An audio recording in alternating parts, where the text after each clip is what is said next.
What's up, YouTube? What's up, Facebook? What's up, family? And what's up, friends?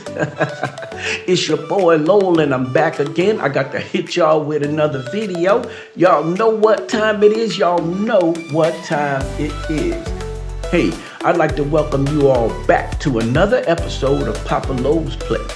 Now, y'all know that Papa Lowe's Place is a place where if it's on your mind, then let's talk about it. If it's something that you're going through, let's talk about it.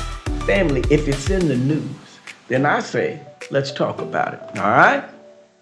Hey, I'd like to thank each and every one of you guys for clicking on and watching this video. We got a very entertaining video for you today.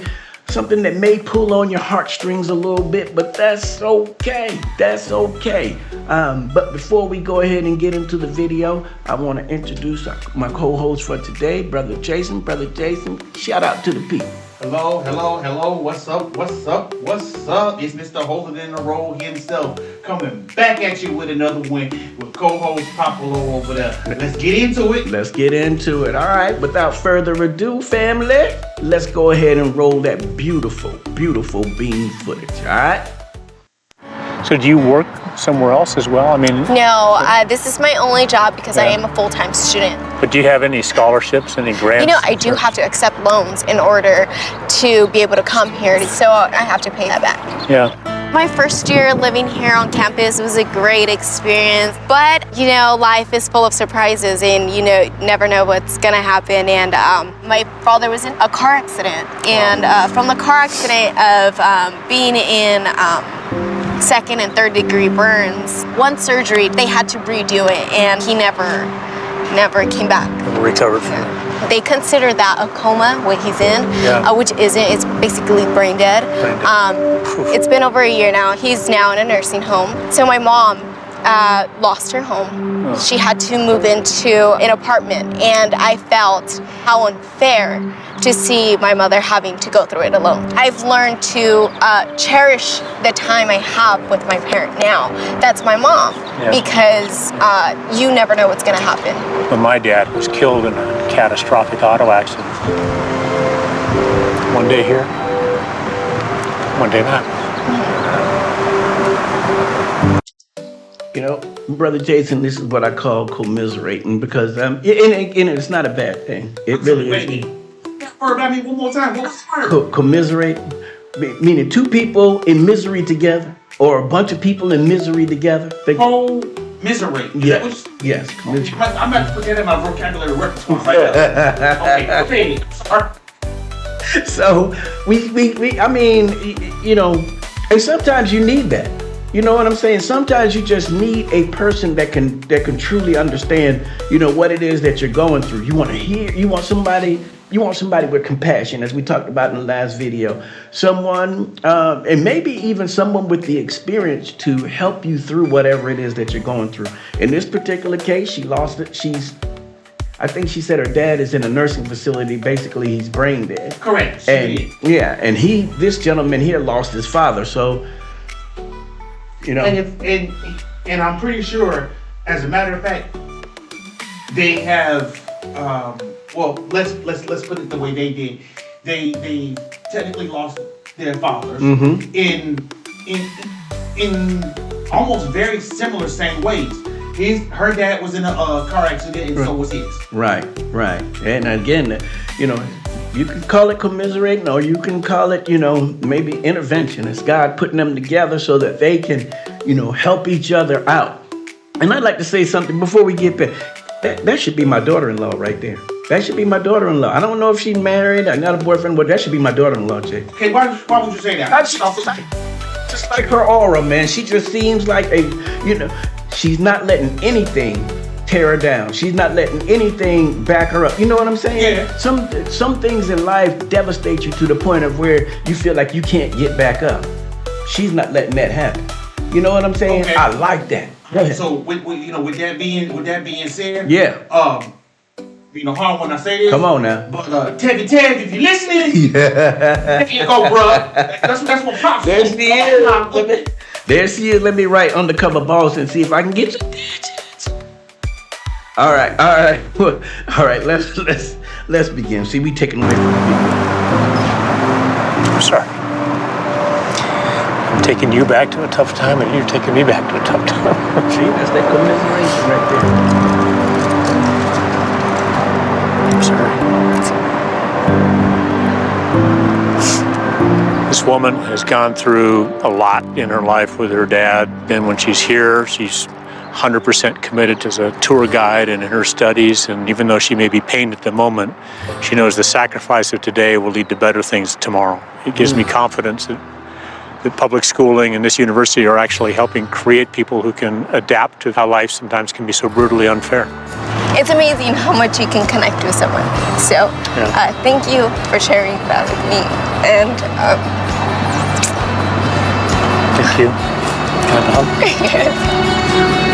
I actually feel like our students today have their... Oh, all right. Now, what you mean? See that little wordplay you put in there, that commiserate. I see what you're talking about now. Mm-hmm. Okay, and it's clicking in my brain, so that's gonna be a word for me. But aside from that, some people say, well, like I said, let's take for example, go through a death in the family or whatever. When people say, well, I know what you're going through. Right. I lost my cousin this day. Blah blah blah. Though that right there is actually fine, y'all, but sometimes on another level, in order for somebody to get over grief, or not even get over, but cope with their grief, they've got to hear it and hear somebody else's experience from the same type of event. Right. Now, when I say same type of event, it's like, okay, well, my on this side over here, my cousin died of cancer. And on this side, this cousin died of a car accident. Yeah, they both died. Okay, no problem. But when you got two people coming together that say, "Oh, my father passed away from a car accident," as did mine. Yeah.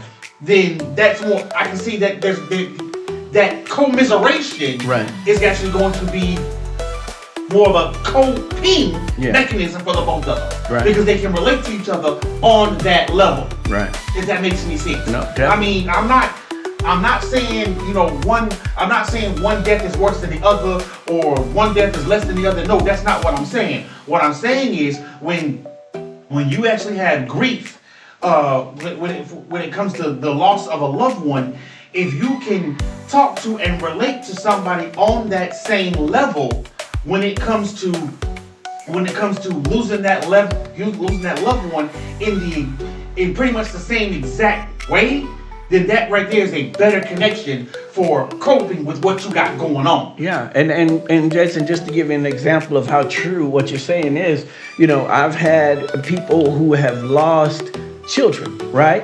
And the person that they're talking to, or maybe they're trying to just give information to, they try to explain to them about what's going on, and then they'll talk about their loss, which it won't be a child, but a baby's aunt or something to that effect. And they will flat out say, well, there's nothing like losing a child. You know what I'm saying? So it's like, okay, yeah, we both suffered loss, but I'm talking about my child, something that I carried, something that, and so it a lot of times people don't look at it the same. You know what I'm saying? So I definitely agree and feel with what you're saying there. Well, as you know, the world doesn't know. My mom passed away when I was, well, I ain't gonna say at a young age, but what's this year? 2025. She passed away 11 years ago. Feel like it almost feels like last year, but we're not gonna get into that. One of my relatives came to me and said, we lost grandma, we lost grandpa, or whatever the case may be, or you lost your mom. And I looked at him and I said, this is somewhat to them, or along the side. I was like, yeah, people out there, you lose your grandma, you lose your mom, 2-parent home, you lost your mom and or your, not and, but you lost your dad or your mom. It's, for me, it's one thing to lose a parent, all right, but it's another whole thing to lose your only parent. Yeah. There's a difference. I have friends out there right now, well, I lost my father. I still have mom, this, that, whatever. Okay, cool. You still have half of your support system. Right. I have lost my entire support system. Right. Okay. Now, with that being said, I'm saying this to say this. In order for me and that person who actually lost one parent to actually conversate with me about trying to get over my grief or cope with my grief, that is actually on that's on a different level. What I'm trying to say is this: if me and you are trying to conversate of me trying to get over my own parent, that means either one, you actually need to have experienced the same thing, because it's totally different from losing one and only.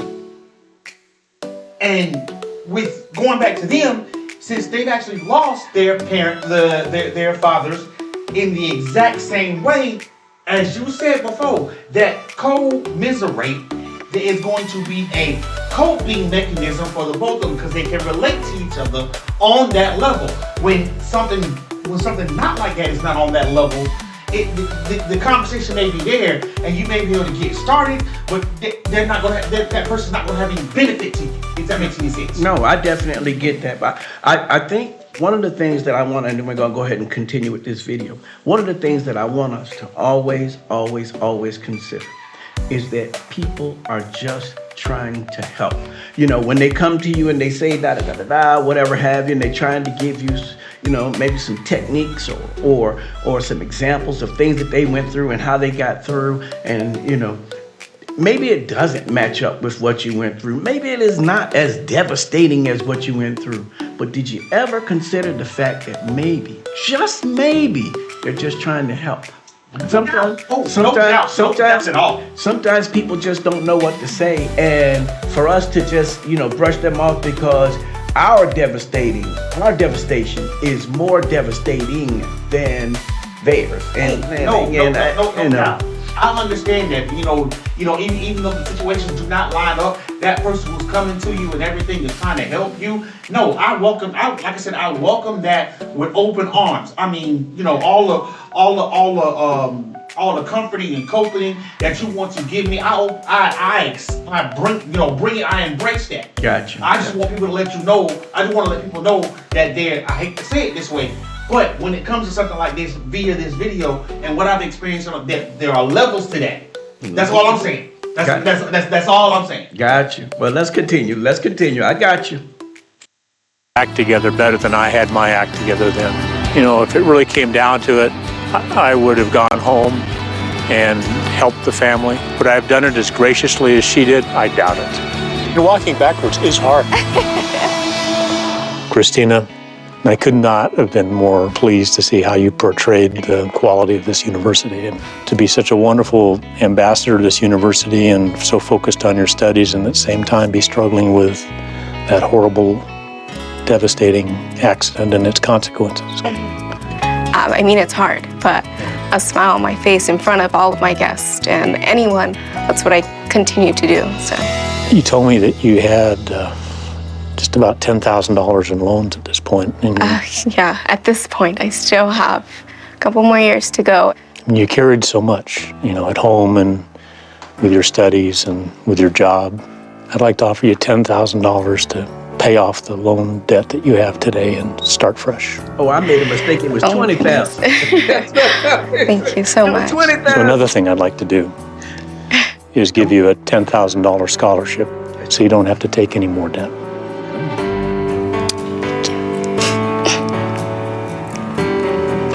You just made my future a lot easier. There's one more thing. Oh, goodness. You're gonna get her a car. I bet you it's a car. So I'd like to give you another $10,000. Oh, my goodness. So you can move closer to the university.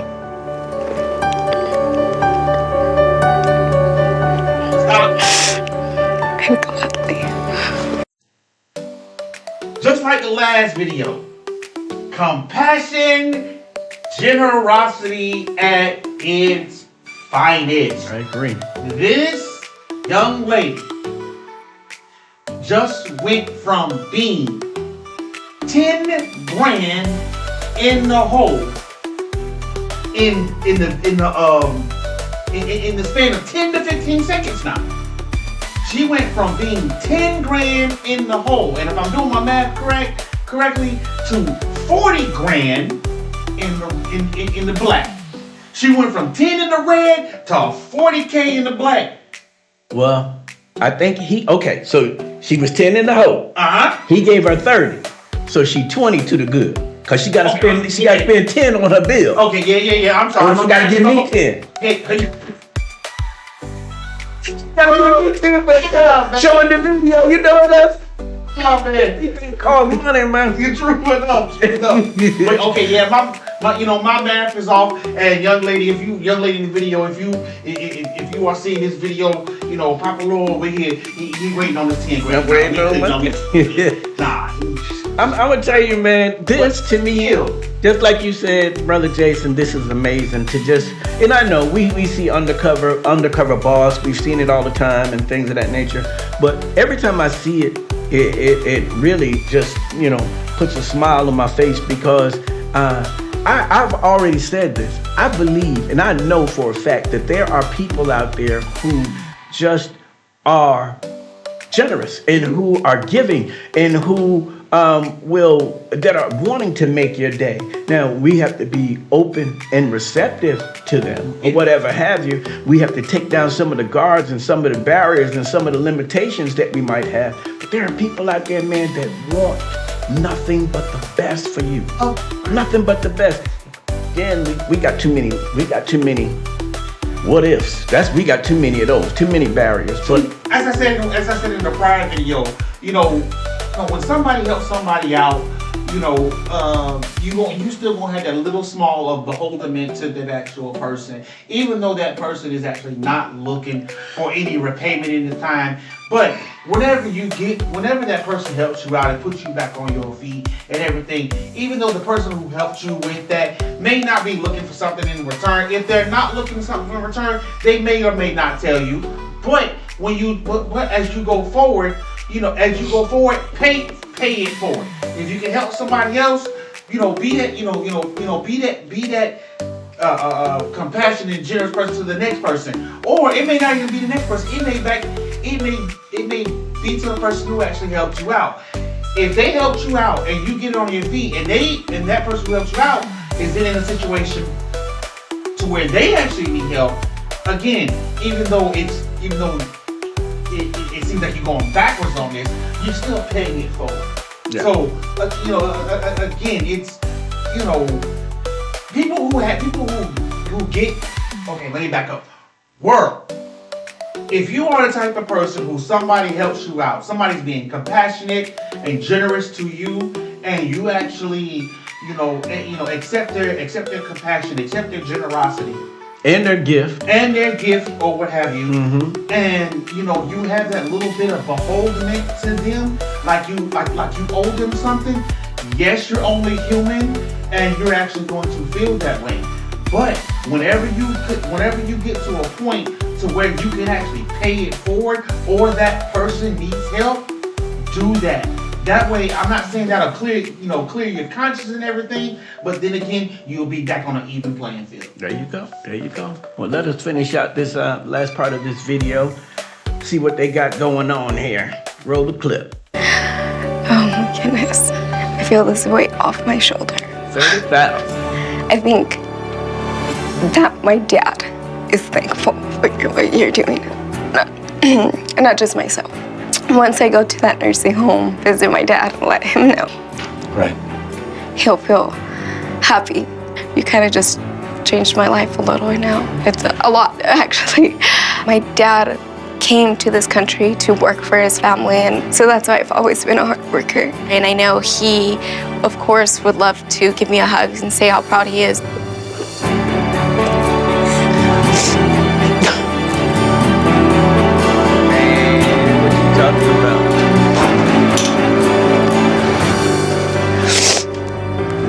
Makes me miss my mom and dad too, just thinking about it. Wow. I mean, yes, as everybody said, there are people out there who are kind and compassionate and generous and everything. I feel as though that if we as a world had more of those people, and if I was at a point in my life where I could actually be more generous, I know I would too. But I believe that if we had more people, more on top of what we actually already have, this world will start to become a better place. Yeah, I mean, I definitely agree with you. I think that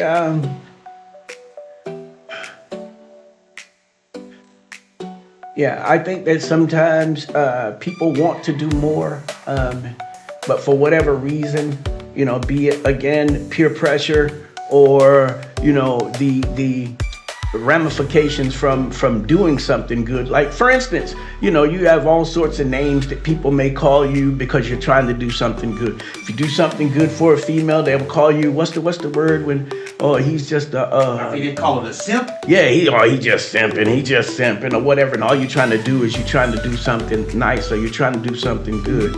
I've heard a long time ago where they say no good deed goes unpunished. And I'm not a big proponent of that. I just think that, as Brother Jason said, that if each one of us decided to do something good, we don't have to wait for Undercover Boss to come in and do all these $10,000, $30,000 over here car. We don't have to wait for that. Buy someone a lunch or say something kind to someone or hold the door open for someone or even something that's wave into that. Now, when I say wave, I'm talking about somebody could be down in the dumps, this, that, would walk along the street, and if you just wave at them and they acknowledge you and wave back, you've done something. Yeah, I definitely agree. And again, sometimes doing something nice, it comes with a stigma. People put a stigma on it that you're phony, you're fake, or whatever have you. I'm gonna say this, and then we're gonna go ahead and close out. Going a while here. I had a good friend that worked at a job with me, and one of the best people I know. I mean, genuine heart. I don't want to call her name because I don't want to embarrass her, but one of the nicest people that you would ever meet. And she ended up getting another job. But I'd still go and see her or whatever have you, and say hi or whatever have you. And one day I was at my desk and I just overheard some of the other ladies talking, and they said they didn't like her. And I said, and that's my friend, good friend of mine. And I said, well, why not? And they was like, she too good. And I was like, what does that mean? Haters.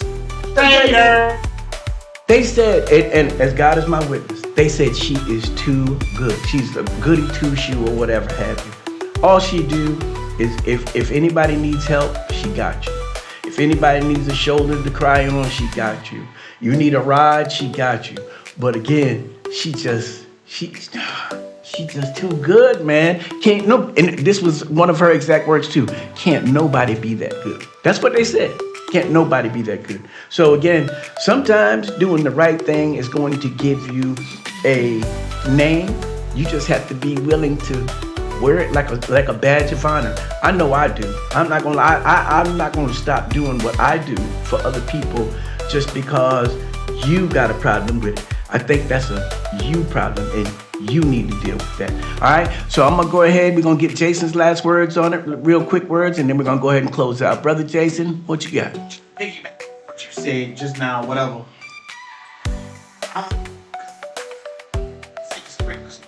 People just hating on other people for no reason, and talk about people and stuff like that for doing a good thing, for doing a good thing or not doing a good thing or doing a bad thing. And I always tell people like this: what another person eats or drinks does not make me go to the bathroom. I know that's right. I know. Okay. So, I mean, I know that's a little funny anecdote or whatever, but but still, again, be kind to one another. I agree. Be compassionate to one another. I agree. Be, well, I ain't gonna say be. If you can be generous to somebody else, do so. And just another fact: some people who are there who who show compassion but cannot show generosity. Because at that point maybe They don't have it. Yeah. It's a financial thing. Yeah. I mean, well, it's not all financial, but it could just be,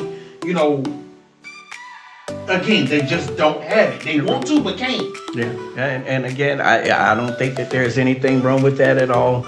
You do what you can. You give out of the kindness of your heart, whether that be your time, your effort, your blood, your sweat, your tears, whatever it is, out of the kindness of your heart. Because if they cannot pay you back, you don't want to be walking around with, like my mama say, the po mouth, where you're upset because they couldn't pay you back. Well, you knew that when they had to borrow the money, you knew that they were in dire straits when they had to borrow the money. What makes you think that they're going to be in 2 months later they're going to be in a better position? That's why I say when you give someone something, you have to give with no expectations, because if you don't get it back, is it going to ruin your friendship? Is it going to ruin your relationship that you have in your family? Those are questions that you need to ask yourself. All right? But what do you guys think? Do you think that maybe the undercover boss he just, what I'm saying? He just too givey. He just want to give me some of that.